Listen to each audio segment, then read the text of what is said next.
Southwest airline flights out of Oakland have all been grounded after the carrier says it missed a key inspection on a major portion of its fleet. KPIX5's Ann Makovec joins us live at Oakland International Airport with more on what the airliner found and how the government has reacted. Ann?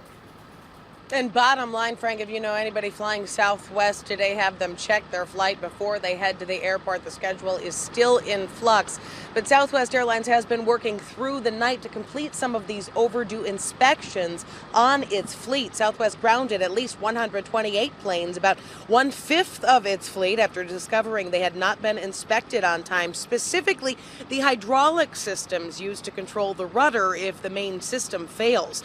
80 flights were canceled yesterday and at least 20 today, including 9 here at Oakland International.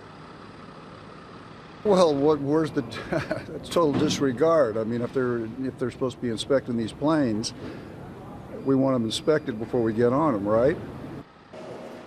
Well, federal officials have agreed to let Southwest keep flying the planes if they are checked within the next 5 days. And Southwest sent out a statement last night saying once identified, Southwest immediately and voluntarily removed the affected aircraft from service, initiated maintenance checks, and developed an action to complete overdue checks. Now, you might remember Southwest was fined by the feds 5 years ago for failing to do inspections on cracks in the fuselage. Live at Oakland International Airport, Ann Makovec, KPIX 5.